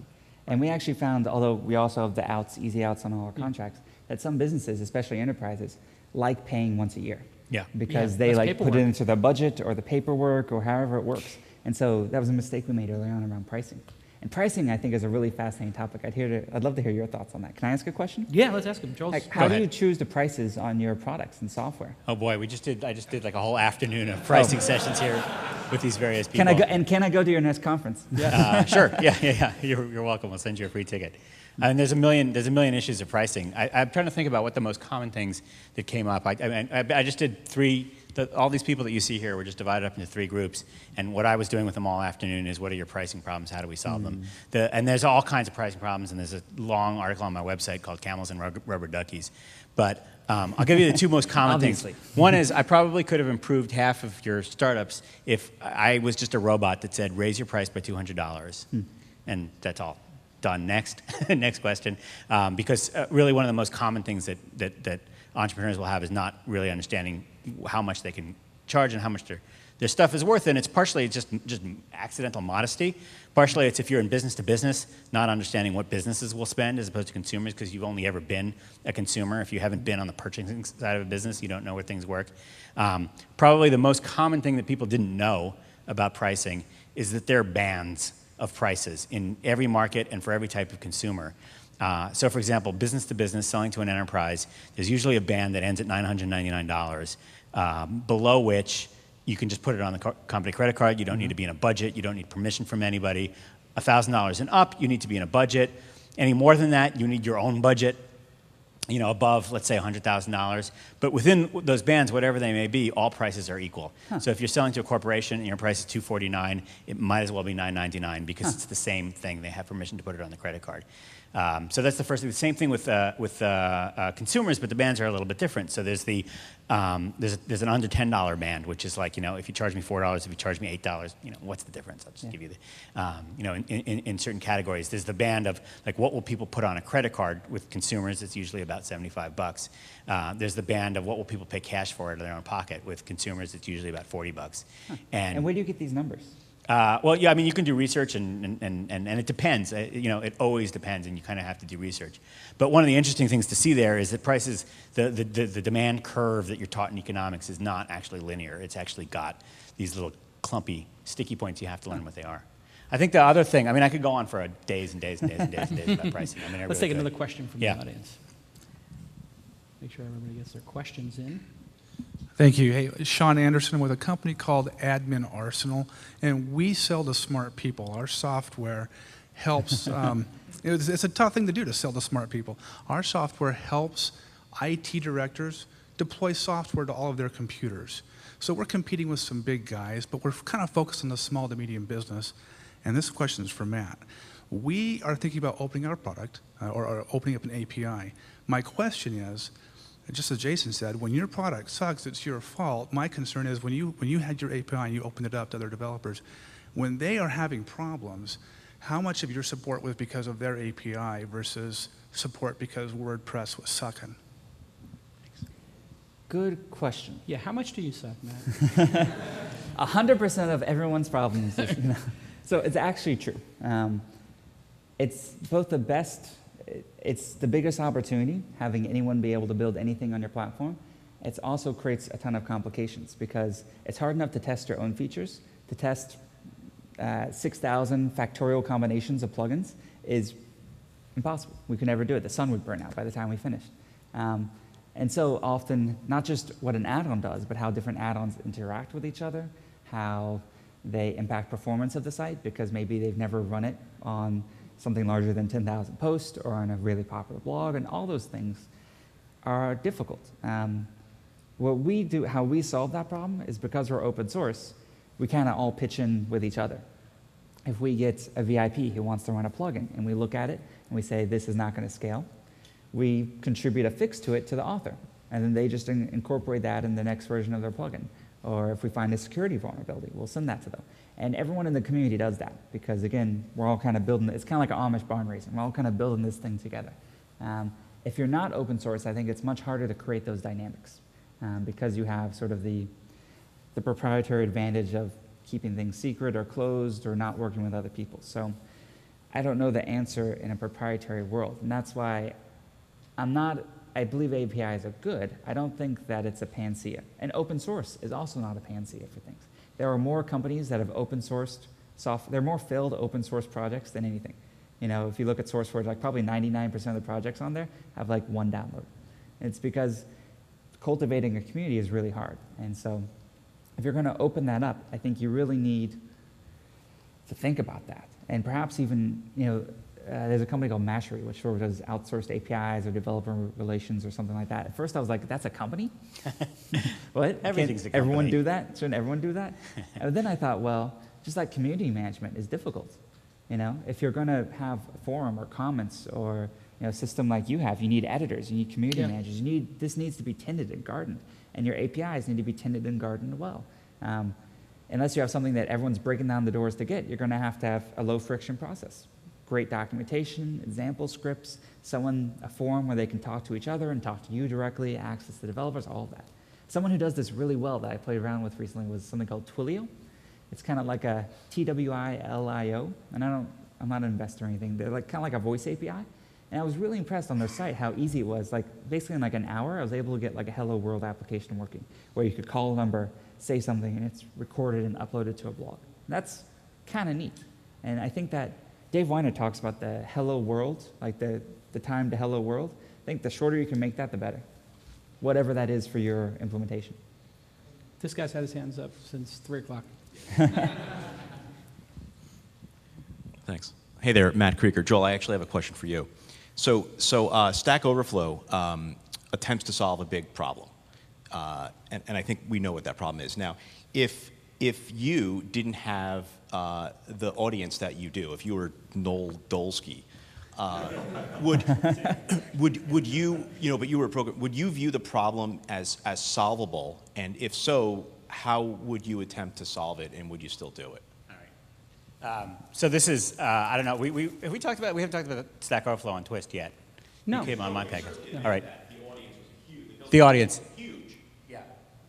We created. This is weird. Where do I stand when I'm Phil Right there's Donahue? fine. Okay. Look at me, and then you'll be fine. Hey. Okay, perfect. We built Stack Overflow. We built Stack huge. Overflow. It's questions and answers for programmers. It's now. It should be. Look on Quantcast. I think it's probably just above 800 ranked. I love that you guys use Gravitars, by the way. Thank you. Oh, you're welcome. That was Jeff. But anyway, Jeff Atwood and I built Stack Overflow, Q&A for programmers.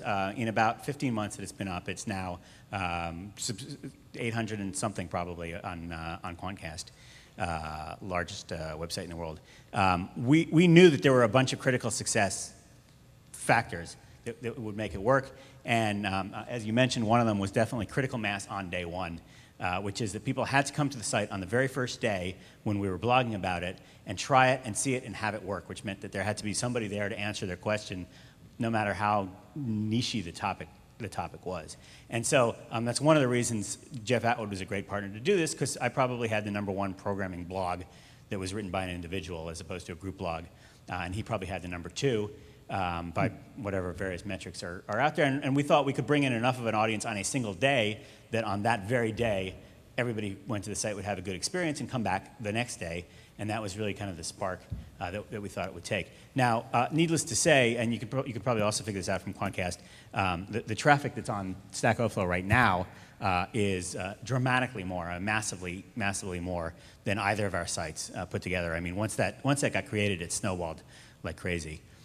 So I am facing this issue because we've just about a month ago, we opened a beta of a product called Stack Exchange, which lets anyone take our engine and build Stack Overflow-like sites on any topic that they want. There's hundreds of sites out there already. A few of them hit massive critical mass and are absolutely huge. There's one that's called Math Overflow. Is that the name of the site? Math Overflow, which is actually, it's bizarre. It's graduate level math. It's not like the Yahoo Answers kids asking for help with their math homework. It's PhDs and advanced researchers in mathematics asking very high level questions, and right now that's probably #1 in traffic. #2 in traffic is, oh yeah, there it is. When can you I can't even read the questions, well, because they're so bizarre. Is there a stable algorithm for polynomial division in several variables? That one's got a 100-point bounty open on it, so if you know the answer and you're listening to Jason's podcast. #2 is called epicadvice.com. That's a World of Warfare.com? World of Warcraft. Whoa. Yeah. Kids these days. World of Warcraft. Crazy nuts. It's the wait, world wait. with the crafty people. This actually gonna goes love to it. prove the point. Never would have occurred to me to try to make these sites myself, but opening it up and letting people generically come and put it in their sites, and then we were just kind of blown away and surprised. Number 3 right now is answers.onstartups.com. That's, I don't know if Dharmesh is still here. Yeah, there he is. Dharmesh Shah and Jason Cohen made a Q&A for startups. And actually, that may be interesting to your listeners, answers.onstartups.com. So those are right now, those are probably the 3 biggest traffic sites. So that one's Q&A about startups. Now, those 3 all took off because they had whatever critical mass it was. There's a certain domain, certain number of questions, certain size to that domain, and you just need enough people that most people get answers. And so what that size is depends on how big of a domain you try to bite off when you create one of these sites. If you try to create an answers site that has answers to all possible questions on every possible topic, most people don't get answers, and so the site becomes Yahoo Answers, where teenagers are asking each other questions about reproductive sciences, to put it politely. On the other hand, if you pick the right size, where you actually have a good chance of getting people answers, or if you at least seed, as Dharmesh and Jason did, is you put a bunch of seasoned entrepreneurs behind answers.onstartups.com to provide answers to startup questions, so that there's that critical mass. That'll be enough probably to get the thing started. So Sounds very similar to wikis. Like if you look at Jimmy Wales' company, Wikia, a lot of what they're doing is similar to what you just said. Is there's like a World of Warcraft wiki, which has like 1 million people on it, and other things. And part of what they're doing is kind of seeing where these communities have developed, and also just looking at other people using the same software, media wikis. Well, actually, what are the biggest ones? What they've done is they've taken basically every keyword and they just start the wiki. They just leave it there waiting. So every television show.wikia.com is just sitting there waiting for somebody to start. From what I can tell in my research. But it's interesting. They have a decent amount of traffic. I think UGO and the Wikipedia are the biggest. I mean, terrible for advertising. You're not going to make any money, but there's it's huge. Wikipedia. Wikipedia, right. Yeah, and that then they one's have the Yu-Gi-Oh. What's that? The kids with the Okay. Yu-Gi-Oh. It's like a card game, right? this reminds me of there's certain things, every once in a while there's a place name that doesn't actually exist. On Long Island, Midhampton is one of my favorites. Doesn't actually exist. Midhampton. New York. It's Midhampton. It's between Bridge and East.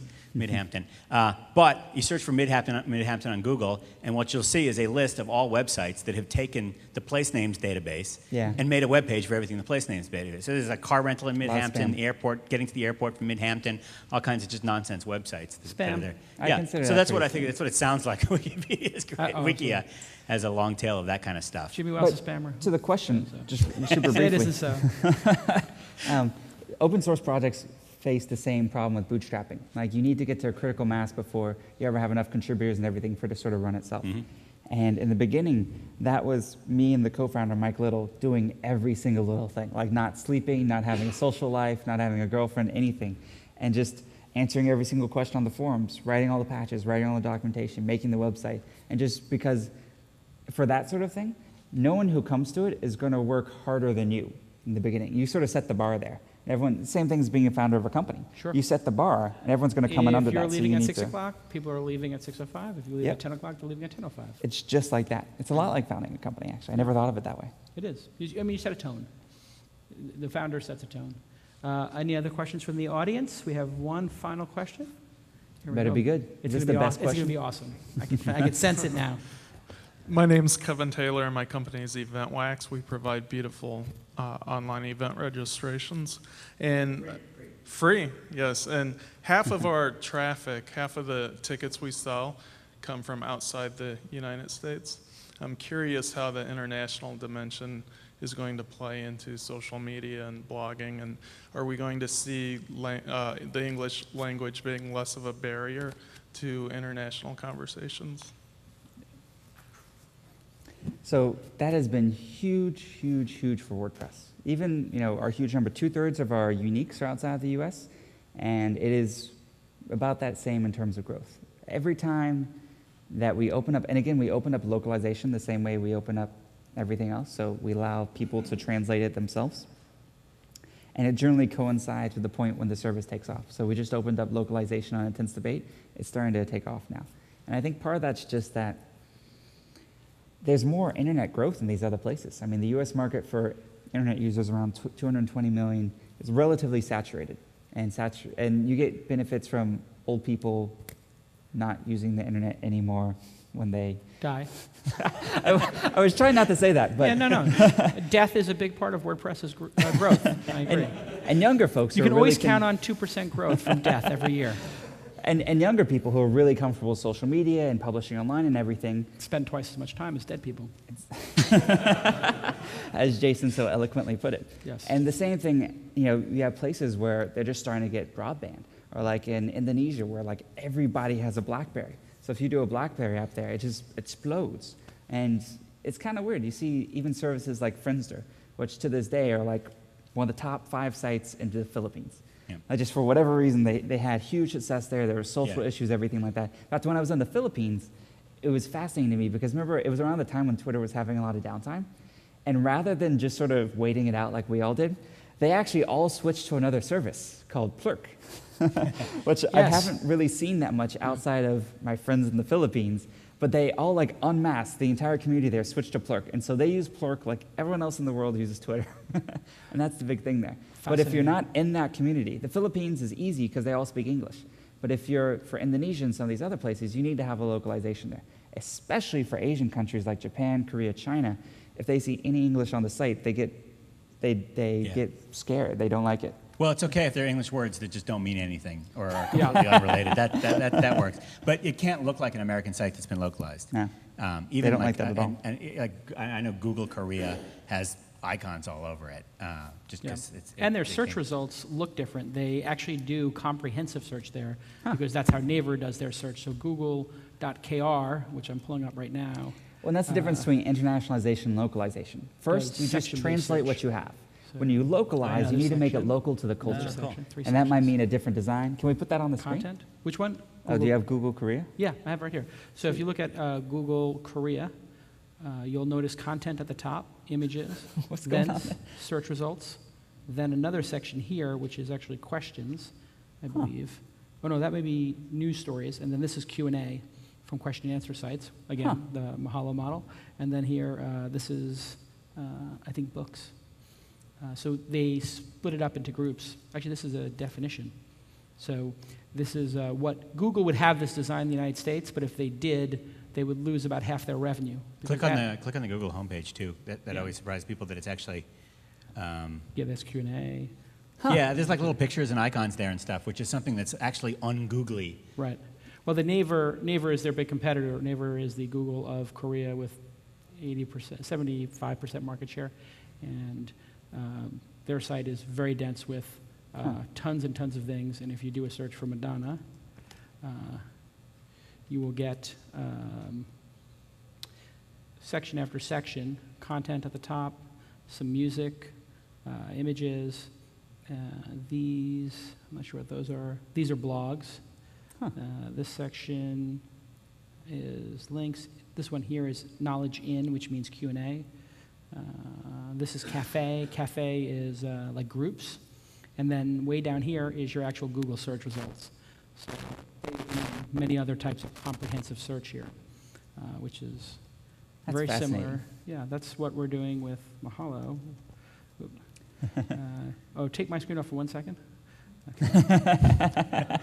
Log in. Your password's only 3 characters. Fill some time, guys.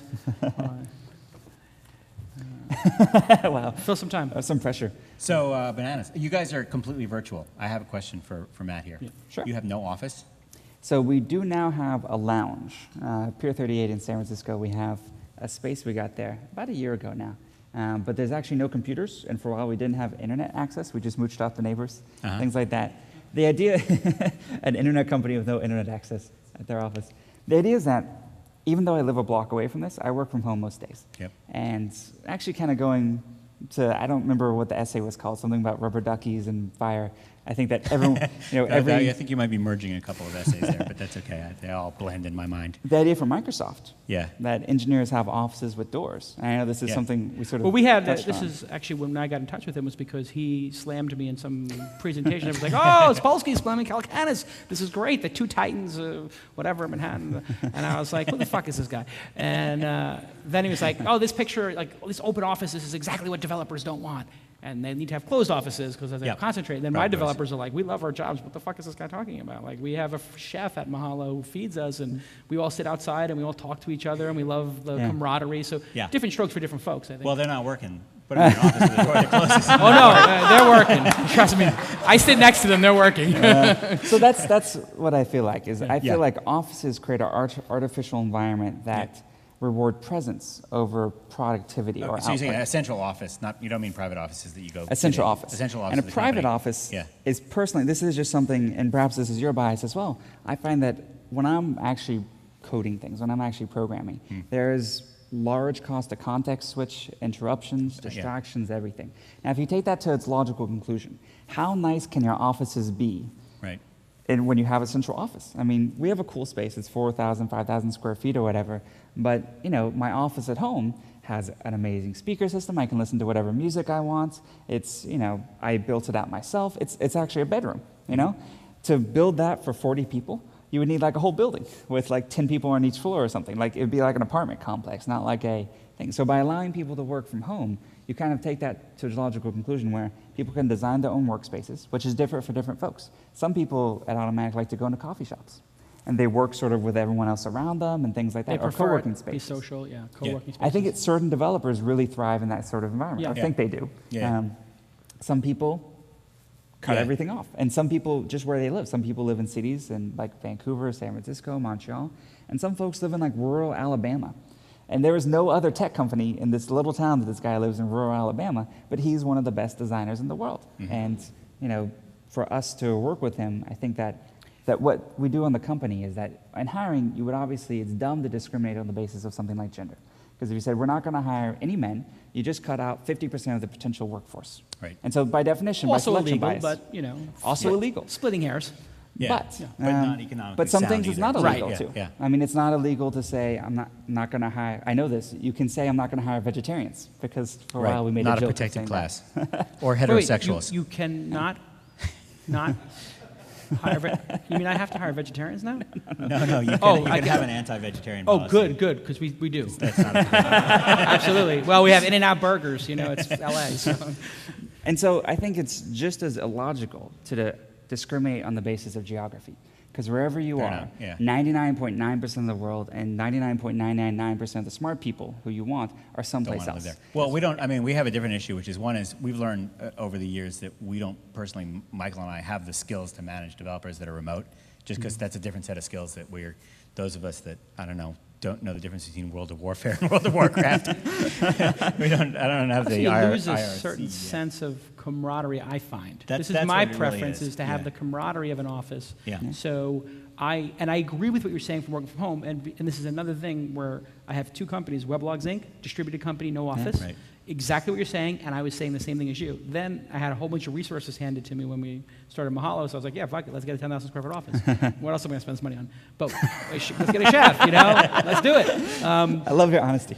And I have to tell you, like, the team works so well together, and they go to the movies together, and they work out together, and they go to dinner together, and it just, the camaraderie and them having, you know, and I tell them, anytime you go out, you want to ever go out to dinner, we'll pay for it. Because my feeling is, if they go to dinner, they're going to talk for half the time about television and movies, and then half the time they're going to talk about the company, and because they have stock in it. And man, does it really create a sense of camaraderie when we're all in the same building and sharing. As long as you're It's huge. It's not a absolutely jerk. huge at Fog Creek. We have to do things to get around that. So because I would say that it's easy to work together, it's hard to bond. It's hard to know someone. Yes. And so actually the only issues we don't have really political, but you have issues where you misinterpret someone's tone because you've never heard their voice. Yeah. You don't know if they're being sarcastic or laughing or making fun of you. Right. And so, IRC does not all the convey. time. Yeah. And in fact, some of these are actively encourage misinterpretation. That's why email lists flame so much. Right. So what we do is we get together the entire company once a year, and we go someplace cool. We've been to Mexico, Arizona, Montreal, wherever. Code Jam, Yeah, sort of like a WordPress get-together. jam, yeah. And then also WordCamps have worked out well for us. So we say, you know, anyone can go to any WordCamp in the world. WordCamps You have are one sort of coming up WordPress. in New York, right? Yeah, you should come to that one. That one's All going right. to be Actually, awesome. somebody asked on the Twitter before, what's it like to go to a word camp WordPress? For me, it's awesome. What is it, like Scientology, or what's the story? No, it's So like there's basically, like a donut of It's people sort of surrounding religious, them, right? I asking mean, them you come and questions. you start autographing girls' breasts like Kevin Rose or something. What happens exactly? People so- want you to sign their laptops? Sometimes. But the idea of a WordCamp is that it's just self-organized by the users of WordPress all over the world, because just like the open source project, they face the same problems we have, where it's kind of cool to connect with everyone. We're all using the same software and we're on the same forum, but it's way cooler to have a beer with that person. And then your online connection is stronger, your offline connection is stronger, your connection to WordPress is stronger. Everything just happens. I mean, there's a reason why people are social animals. Yeah. And They need to so- make copies of their DNA. That too. That happens at some WordCamps, I hear. Yeah. Actually, we just had the first WordCamp baby. That was apparently conceived at a WordCamp. Okay, I wasn't Wait. There's a lot of TMI. Conceived on the day of a WordCamp, or conceived within the confines of the WordCamp? I didn't ask details. Yeah. Presumably, it wasn't on stage. Certainly, it was on the day, I believe. No, so this is an open source child. That means anybody. What happens exactly there? All those sorts of things. That could lead to a lot of different directions. I love going to WordCamps because it's the best way for me to listen to users. Mm-hmm. I try to meet as many as possible and just shut up. Yep. You know, I used to do presentations at all of them. Now I do sort of more of a town hall style, where I just ask questions or answer questions and hear what people care about. Mm-hmm. Okay, I would like to thank Joel Spolsky. Did I pronounce it correctly? Yeah. For having me here. Thank you for the invite. You're It was welcome. very Thanks gracious. for coming up. My pleasure, and what a great event. I mean, the fact that I got a Snuggie out of this, I'm feeling pretty happy about my Snuggie. Now, does this event occur on the regular, or is it like once a year? This is an annual event. So Business of Software's annual, occurring in the fall. Yep, next one is October 4th through 6th in Boston, Massachusetts. Great. Speakers are, let's see, Seth Godin. He's great. Somebody remind me of some. Eric Sink, who you probably don't know, No. creator of Source Gear. Oh, good. I speak every year. Dharma Shah, Jason Cohen, right? Wow. And those are the signed-up speakers. We'll probably have Wow, about 12. fantastic. They're And then usually keynote quality speakers. there's some other event that you've been doing that are Well, like we these just one-day we just events? finished. Yeah, we just finished the Stack Overflow Dev Days, which was exhausting. 10 cities around the world, a whole day of developer training for the Stack Overflow community, basically. $99 a pop. So you can't make any money on these things. Why do you do these things? Is this marketing? Is this for fun? Are you a masochist? Why do you do it? I mean, Sort of a combination, yeah. I mean, make it $3.99, and at least you can make a little scratch. Well, we did get, I mean, what we got, it's sort of weird. It evolved out of what was originally the Fogbugs World Tour, where we were just doing demos of Fogbugs for free for people in different cities. And we wanted it to be more than just Fogbugs, and we wanted to add a whole bunch of other things that developers wanted to learn, iPhone, Python development, jQuery, stuff that developers wanted to learn. We wanted to give them the whole day. But we couldn't afford to do it, so we tried to figure out what's the break-even point of a day of training. It turned out to be about $99, and we wound up getting 4,600 people in 10 different cities, which is just sort of a massive audience. And also, people can sign up for the Stack Overflow software. How much do they pay? How do they go create their own Stack Overflow? That thing is called Stack Exchange. Stack It's Exchange, at stackexchange.com. There's some prices on there. It starts at $129 a month. And then there's kind of all kinds of different plans, all the way up to like the enterprise version. Genius. Well, thanks for having me. Matt, you've been phenomenally honest and insightful. I thank you for that. Most people who are entrepreneurs are full of shit, and they don't actually answer the questions that are asked. And I know the audience really appreciates that, because it's very rare that you get an entrepreneur who's done so much to be so honest. So let's give a round of applause to Joel and to Matt for a wonderful job. Very good to meet you. And thank you to the audience. We will see all of you next time on This Week in Startups. With this time, I go for